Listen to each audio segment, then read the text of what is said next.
Chu Zhou jatuh cinta pada Hain. Dia juga dengan sendirinya sudah mulai mengetahui kalau Haiyan adalah Jenderal Fei Hong yang sebenarnya. Chu Zhou bergegas kembali ke ibu kota. Sementara itu, Haiyan dan Xiao Ju juga akan pergi ke ibu kota untuk menyelesaikan masalah mereka, terutama masalah Haiyan dan Herufei. Namun sesampainya di ibu kota, Haiyan tidak bisa kembali ke rumahnya. Xiao Ju meminta Fei Nu untuk mengajak Haiyan tinggal di kediaman Xiao. Akhirnya, Haiyan akan tinggal di sana. Namun saat mereka beristirahat ada seseorang yang berniat membunuh mereka. Target utama mereka adalah Haiyan dan prajurit siap mati ini dikirim langsung oleh Herufei untuk membunuh Haiyan. Tapi mereka tidak bisa membunuhnya. Terlepas dari itu, Xiao Ju membawa Haiyan ke kediaman Xiao dan memperkenalkannya kepada kakaknya dan kakak iparnya. Haiyan disambut dengan baik. Bahkan Xiao Ju juga ingin mengenalkan Haiyan pada mendiang ayah dan ibunya. Ketika Haiyan pergi mencari hadiah untuk keluarga Xiao Ju, Herufei mengikutinya dan dia bersikeras untuk membunuh Haiyan.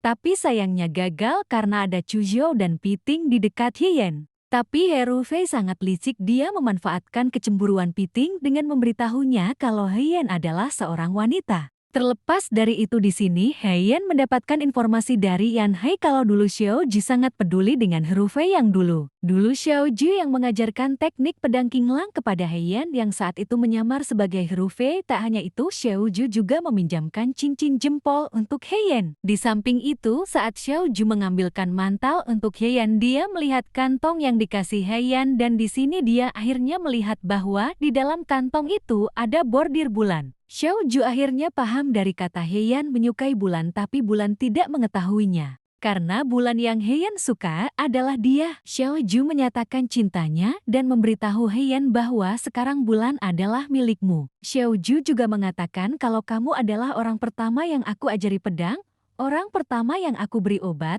orang pertama yang aku beri permen, orang pertama yang kuberi pakaian, dan juga satu-satunya orang yang kucintai. Haiyan bahagia karena cintanya terbalaskan. Dia langsung mencium Xiao Ju setelah mendengarkan pengakuan cinta Xiao Ju. Di esok hari mereka pergi memasuki istana.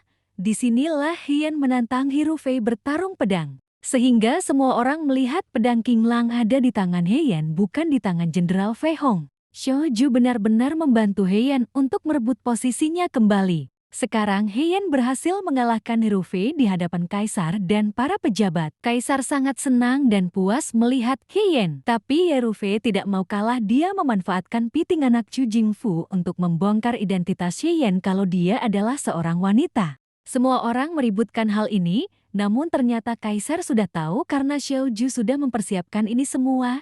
Dia sudah memberitahu Kaisar terlebih dulu kalau Haiyan wanita yang dia cinta sekarang menyamar sebagai pria dan Xiao Ju juga telah meminta pengampunan dari Kaisar untuk Haiyan. Dia juga memberitahu Kaisar kalau Haiyan adalah wanita yang dia cintai dan pujaan hatinya. Chu Jingfu menghasut pejabat lainnya dengan mengatakan prajurit lain akan mengikuti jejaknya. Para pejabat juga mengatakan kalau Xiao Ju berdosa karena menikah secara rahasia. Xiao Ju mengatakan dengan tegas kalau dia tidak menikah secara rahasia. Dia sangat menghargai pujaan hatinya yang dia rindukan dan dia dambakan. Kaisar mengampuni Xiao Ju dan Haiyan. Bahkan dia menaikkan jabatan Haiyan sebagai adipati keamanan militer. Masalah di istana beres. Di sini keluarga Xiao Ju sudah tahu kalau Haiyan wanita yang Xiao Ju cinta. Kakak iparnya mempersiapkan pernikahan mereka lebih awal. Di malam festival pertengahan musim gugur ini, keduanya juga sangat gugup ketika sedang berdua saja dan mereka berciuman sekali lagi. Terlepas dari itu di sini Haiyan pulang untuk mencari bukti kejahatan Chu Jingfu dan Herufei.